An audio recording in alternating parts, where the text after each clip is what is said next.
Unimar Radio y Televisión presenta el siguiente programa.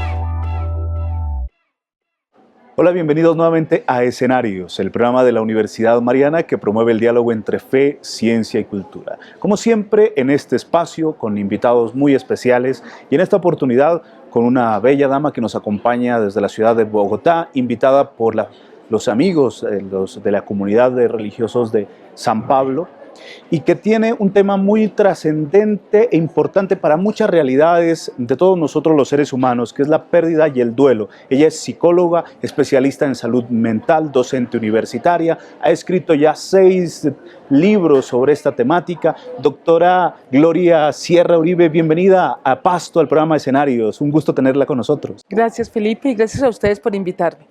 Doctora, cuéntenos un poco sobre el tema. ¿Por qué este tema para compartirlo con la comunidad? El manejo del luto, el manejo de la pérdida. Bueno, nosotros somos, Felipe, un país en duelo. No solamente por duelo por fallecimiento, por todo lo que tenemos, por el tipo de muerte que tenemos.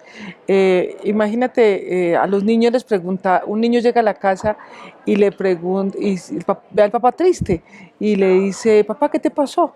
Dice, es que se murió tu abuelita. Y el niño de 5 años dice, ¿quién la mató? Entonces nosotros tenemos un país donde tenemos una naturalización de la violencia, tenemos una causa de muerte de 33.000 muertos al año por causa de homicidio. Entonces, como que la esencia misma del tema nos ha llevado a entender que tenemos una responsabilidad social, católica, moral, de ayudar a las víctimas, no solamente de la guerra, sino de cualquier tipo de pérdida y el duelo. La jornada se llama así, se llama Jornada Internacional, hemos estado en varios países, en Pasto esta es la jornada número 21 que hacemos, llevamos 3 años haciéndola, y lo que vamos a intentar entender en la jornada que son las pérdidas, los tipos de pérdidas y ese proceso psicológico emocional que acompaña las pérdidas, que suele llamarse duelo. Epistemológicamente el duelo viene del latín dolus, o sea, de dolor. Y lo mejor que nos puede pasar a los seres humanos es que ante una pérdida vivamos completo el dolor. Cuando eso no pasa, el dolor queda cristalizado. Y lo que sentimos, lo que hemos encontrado en miles de personas con quienes hemos trabajado en estos 3 años, es que la gente guarda sus duelos. Bien, doctora, precisamente dentro de estos aspectos, ¿cómo una persona se puede dar cuenta que no ha superado un duelo, por ejemplo, que ahí lo tiene, que no lo ha trabajado? Sí, esa es la pregunta perfecta. O sea, porque uno dice, bueno, ¿yo estoy todavía en duelo o no estoy en duelo? Entonces, la mejor forma de saber, todas las personas ante las pérdidas, entramos a ese pequeño túnel que se llama duelo, o sea, dolor. Imagínate que a ti te roban el carro, y tú no puedes decir, bueno, ya, iré al concesionario mañana y compraré otro. No, no es tan sencillo, así tengas el dinero. Porque ese carro no solamente es el carro que te robaron, es lo que significa ese carro para ti. Eso es lo que llamamos tipos de pérdidas y duelos. Hay pérdidas tangibles y hay pérdidas intangibles. Por ejemplo, este reloj me lo regaló mi madre, pero mi madre ya falleció. Entonces, si ahí me roban el reloj, no me roban el reloj. Me roban el último regalo que me hizo mi madre, y eso sí es irrecuperable. Lo que me roban es el significado. Entonces, cuando yo me quedo vinculada con algo material, por ejemplo, yo no puedo superar, yo después me voy a poner otro reloj y nunca más me puedo volver a poner otro reloj, o cuando veo un reloj blanco me acuerdo y lloro con algo que es material. Imagínate qué pasará con un duelo de la pérdida de un ser querido, o una pérdida de un hijo no nacido, por un aborto, por ejemplo. Entonces, sabemos que la persona no ha superado el duelo cuando la emocionalidad es discordante, de tristeza, depresión, angustia, rabia, resentimiento, y que pasa el tiempo y sigue intacta. O sea, nosotros nos hemos encontrado en la jornada con personas que hace 20 años le mataron a su hijo y la mujer esta es como si lo hubiera enterrado ayer, con la misma emocionalidad. Entonces, es lo que acompaña, las emociones que acompañan el duelo, es lo que nos indica si la persona lo superó o no.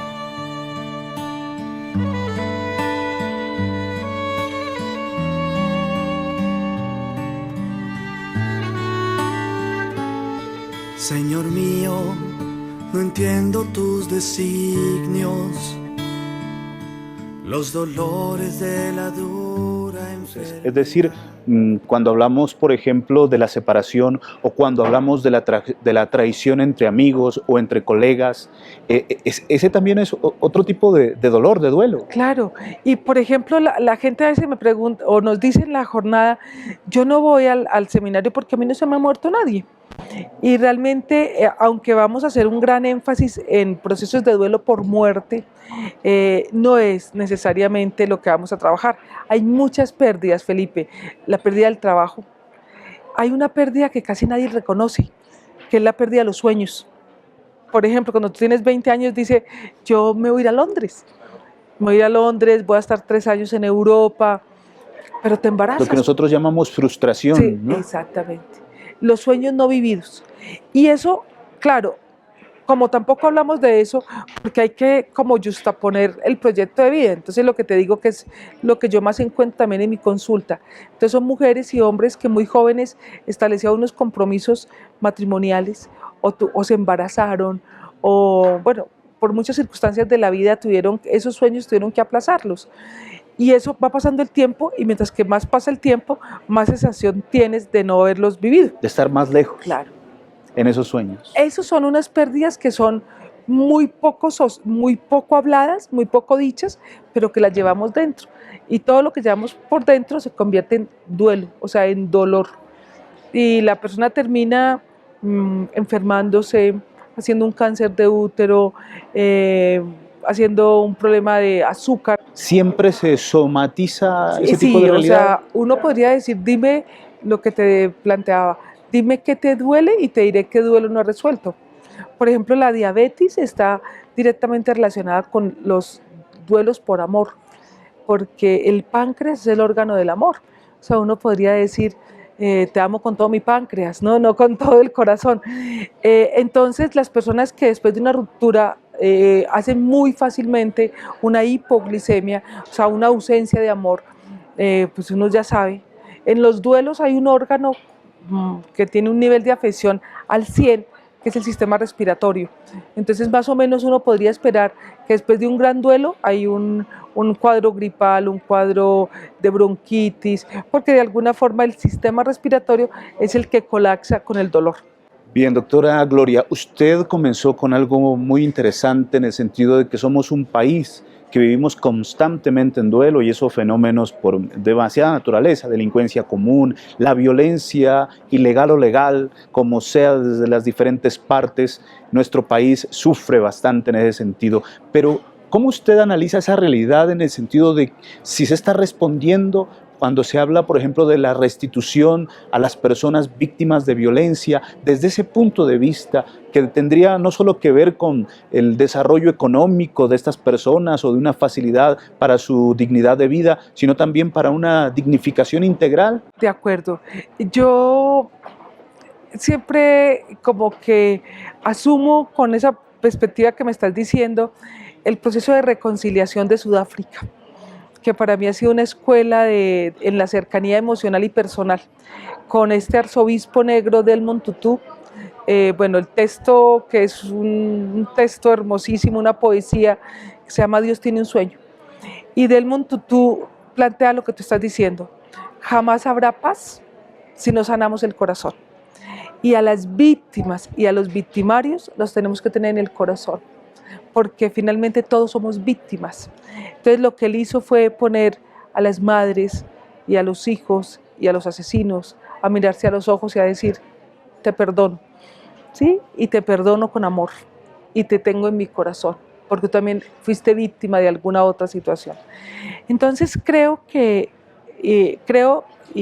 también lo hago cotidianamente en la vida, Si no pacificamos el corazón, no pacificamos el país. Estamos en diálogo con la doctora Gloria Sierra Uribe. Ella es especialista en salud mental, psicóloga, docente universitaria, conferencista y está manejando el tema de la pérdida y el duelo. Más adelante, después de estos mensajes, hablaremos de cómo superar, cuáles son esas pautas para superar una pérdida, para superar un duelo. Ya volvemos con Telepasto, Mirada Azul. Gran concierto de adoración y alabanza. El próximo 10 de mayo a las 2 de la tarde en el Teatro Maridías. Participa de esta jornada con los artistas invitados: Yeshua de Ipiales, Coro Sion, Jaime Chacua, hermana Ángela Bolaños y hermana Lidia Amparo. Además, el mariachi clásico con su serenata a las madres y el homenaje al Santísimo Sacramento en la adoración eucarística. Mayores informes: Santuario Eucarístico de Maridías, teléfono 731-2092, 313-721-4652. Organizan Hermanas Franciscanas de María Inmaculada.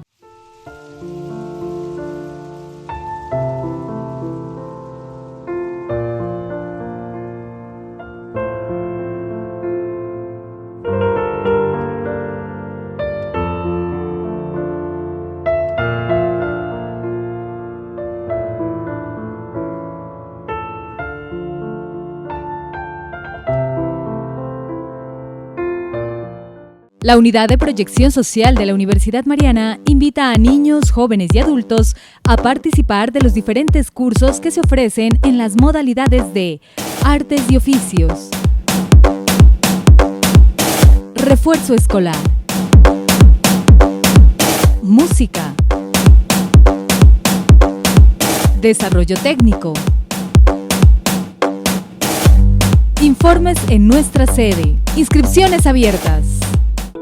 Continuamos con Telepasto, Mirada Azul. Seguimos en escenarios y en esta oportunidad en diálogo con la doctora Gloria Sierra Uribe. Ella es psicóloga especialista en salud mental, quien nos va a compartir este tema de la pérdida y el duelo que a muchos de los colombianos nos afecta. Doctora Gloria, cuéntenos, ¿cuáles son esas pautas, cuáles son esas recomendaciones para superar una pérdida o un luto como tal? Bueno, Felipe, lo primero es que todas las pérdidas son distintas y creo que eso nos hace entender que todas las personas necesitamos diferentes situaciones, ayudas, acompañamientos en el momento de asumir ese momento luctuoso. Por ejemplo, mi madre, cuando se murió mi hermano, para ella lo más importante fue estar todos los días en el cementerio. ¿Sí? O sea, los primeros 2 meses, a las 8 de la mañana, después de salir de su misa, se iba, tocaba la tumba de mi hermano y mi hermano se llamaba Carlos, le decíamos Caliche y ella le decía Calichito. Entonces se acercaba a la tumba y durante 2 meses le dijo: Calichito, pasó esto, vino tu tía, tal. Le siguió con él. O sea, era tan luctuoso la pérdida de un hijo para mi madre que ella necesitó 2 meses en la compañía con él para poder ir desprendiéndose un poco. Entonces, Felipe, todos necesitamos algo distinto. Yo, por ejemplo, necesité irme a la universidad, leer, escribir, porque era lo que yo necesitaba. Entonces, no hay generalidades. Lo importante es que hagamos cosas que sean significativas para nuestro proyecto de vida.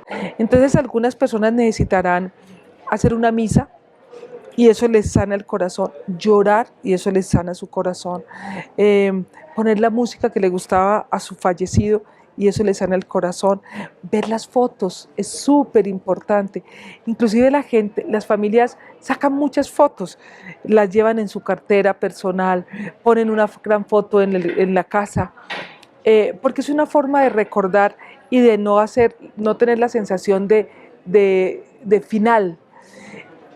Lo que sí es súper importante es entender que debemos de acompañar a las personas a que hagan eso, que les sane el corazón, escuchar la música, ver las fotos, ir al cementerio, ir a una misa, y que debemos de estar vigilantes emocionalmente de situaciones como consumo de sustancias psicoactivas, licor, la gente toma, que para ahogar las penas, de hecho eso es un dicho popular, y no solamente ahoga las penas, ahoga la vida, ¿sí? Porque sucumbe en unos duelos peores, o sea, de pronto en la noche o el día que tomes tienes una sensación de alivio porque puedes hacer una explosión emocional, llorar, gritar, pero al otro día, ¿cómo estás? ¿Sí? Entonces, el licor, las sustancias psicoactivas, algunas conductas autodestructivas, el no alimentarte bien. De hecho, nosotros tenemos inclusive hasta un recetario para duelo. O sea, ¿qué debe comer una persona cuando está de duelo? ¿Qué debe tomar? Mucho líquido, debe comer proteínas, porque tiene que subir la glicemia. Eso la gente no lo sabe. Entonces la gente dice, no, yo con un cafecito y unas galletitas tengo. Pero eso va a bajar su glicemia, entonces al bajar su glicemia va a sentir depresión, ¿sí? Porque además es fisiológica y entonces relaciona todo ese dolor con la pérdida y no lo está leyendo con su cuerpo. Doctora, en una pregunta conjugamos dos, y la segunda desde un sentido y un espíritu crítico. ¿No? Escuchándola uno diría, ¿qué tan indispensable es el acompañante, llámese psicólogo, una persona desde un sacerdote o alguien que pueda acompañar un duelo? ¿Qué tan indispensable es para alguien que necesite ese tipo o que esté viviendo ese tipo de realidades? Y lo otro es, ¿qué tan efectivos son los servicios de salud en nuestro país para atender este tipo de necesidades? Bueno, te la voy a contestar como claramente lo planteas, interrelacionado. El mejor terapeuta es el que sabe acompañar. Entonces, a veces para mi mamá, las mejores terapeutas fueron sus vecinas. Ellas eran las psicólogas de cabecera, porque la escuchaban, volvían y la escuchaban, lloraban con ella y la acompañaron. Se turnaban para ir al cementerio con ella. ¿Sí? Entonces ellas fueron sus terapeutas. Mi mamá nunca fue a un psicólogo cuando se murió mi hermano. O sea, no es la tanatología ni el duelo es propio de la psicología. El proceso de acompañamiento, inclusive pastoralmente, yo te contaba antes de empezar la entrevista que acabo de hacer una gira por Ecuador con las hermanas dominicas de la Inmaculada Concepción, gira que también he hecho en Colombia con las hermanas dominicas de la Presentación, formándolas en procesos de duelo para que ellas a su vez acompañen a todas las personas de sus colegios en los procesos de duelo, y son religiosas, o sea, ellas están en su misión pastoral. Lo hemos hecho con San Pablo, lo hemos hecho con sacerdotes hondureños por la vivencia que tienen tan fuerte en el conflicto con las maras. Entonces, el mejor terapeuta es el que sea el mejor terapeuta para ti, ¿sí?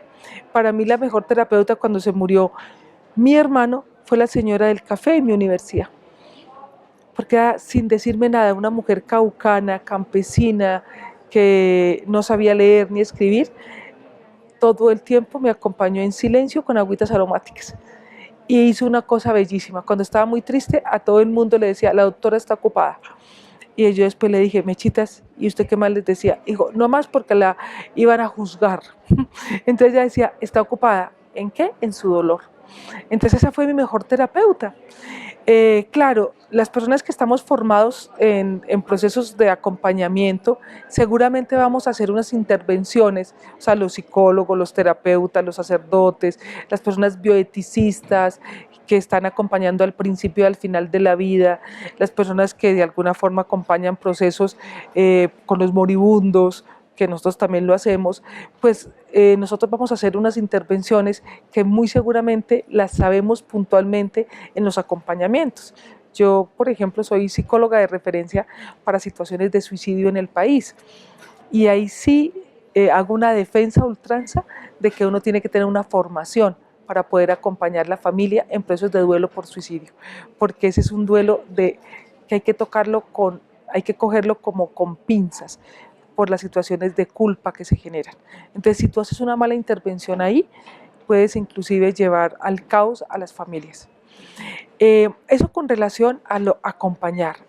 Y lo que sí es que si el duelo es un túnel y vas acompañado de alguien que tenga una linterna, te va mejor en el túnel. Lo otro es que no solamente el sistema de salud, Felipe, sino todos los sistemas, o sea, como que el país mismo adolecer de no tener ni siquiera hasta hace poco, hasta el año pasado, logramos que el duelo, los procesos de duelo de calamidad doméstica por duelo fueran diferenciales a otra situación, ¿sí? Entonces tú tenías 3 días de calamidad doméstica y todo entraba en esa calamidad doméstica. Entonces, que hubo un accidente, que se te cayó el muro de la casa, que pues, lo que fuera, eso entraba en calamidad doméstica. A partir del año pasado se creó una norma diferencial de calamidad doméstica por fallecimiento y lo ampliaron a 5 días.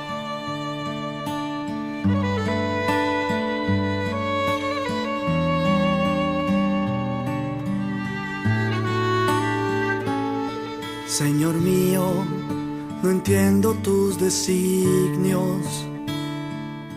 Los dolores Es cierto que al psicólogo se le pide resultados por hora y por pacientes, limitando tiempos y espacios. Yo creo que ni siquiera es el sistema de salud, sino que es la percepción de la psicología. Entonces a una persona que está en una situación de duelo le dicen, tú necesitas un psicólogo, y inmediatamente hace un sistema defensivo y dice, yo no estoy loco, porque está relacionada la psicología con una perspectiva de la salud mental, que es la alteración mental, que es un terreno inclusive de la psiquiatría. No, o sea, ese estar loco, pues ni siquiera es terreno nuestro en psicología, es terreno de la psiquiatría. Entonces no hay una validación de la psicología en ese proceso. Hay una validación del psicólogo cuando todos los recursos se acabaron. O sea, cuando la persona llega a un estado que ya es crítico o en crisis, y lo ideal sería que empezáramos desde antes. Una prevención. ¿Sí? ¿No? Una prevención en acompañamiento. De hecho, cuando uno puede hacer acompañamiento a familiares de pacientes terminales, los duelos son totalmente distintos, ¿sí? Porque uno hace un acompañamiento antes, durante y después. Yo acabo de acompañar a una familia que su padre murió. Lo último que hizo su padre fue ir a votar, y salió de votar y 1 hora después hizo un infarto, y 10 días después, duró 11 días, murió el 20 y las elecciones fueron el 9 de marzo. Lo primero que hicieron, un hombre muy joven, lo primero que hicieron fue negarlo y decir, mi papá no se va a morir, y segundo lo teologizaron, Dios lo va a salvar, esto es un milagro. Y empezaron, cuando yo vi a un miembro de la familia que es mi consultante, yo lo primero que le dije, digamos que se llame Juan, y le dije, Juan, tu papá hizo un infarto en estas condiciones, le hice un constructo de realidad, Felipe. Tu papá además hace 3 días tiene una bacteria hospitalaria, tu papá está entubado, está sedado, cuando intentan despertarlo convulsiona, si tu papá quedaría muy mal. Entonces lo bajé a un constructo de realidad, porque él está en un constructo de negación idealizado, que es súper peligroso, Felipe. Porque cuando llega, entonces dice, Dios no me escuchó. Entonces yo le dije, dejémosle a Dios su decisión, no a nosotros, no nos pongamos la camiseta de Superman para que Dios no lo salve. A los 2 días murió. ¿Y sabes lo primero que me dijo? Me dijo, Glorita, gracias por haberme dicho hace 2 días que mi papá se podía morir, porque yo ese día empecé a despedirlo. Y cuando yo llegué a la sala de velación, era el único de toda la familia que tenía un proceso de duelo distinto, ¿sí? Porque hubo un duelo anticipatorio. Entonces, si en el sistema de salud tuviéramos conciencia, en el sistema educativo tuviéramos conciencia de que hacer prevención, acompañamiento y seguimiento son las 3 fases necesarias en los duelos, podríamos seguramente tener inclusive menos enquistamiento del duelo, porque volviendo al duelo, a este país que nos duele y que está sangrando, si a mí me matan, yo mato. Entonces llevamos muchas generaciones en una rueda de venganza que no termina. Por eso los hijos de los hijos de los hijos morirán porque al otro le mataban el papá, y en una cadena de muertes. Bueno, doctora Gloria, de verdad un placer dialogar con usted. Quisiéramos tenerla muchísimo más tiempo con nosotros. Lastimosamente el tiempo se nos ha agotado, y pues le agradecemos muchísimo su presencia en San Juan de Pasto, en la Universidad Mariana, por compartir toda esa construcción que ha hecho sobre el manejo de la pérdida y el duelo. Dios mediante nos volvamos a encontrar. Gracias, Felipe, y gracias a ustedes por invitarme. Mil gracias a la doctora Gloria Sierra Uribe por todos sus aportes sobre el tema que hemos difundido en el día de hoy. Y a ustedes también por su atención. Los esperamos en nuestra próxima emisión.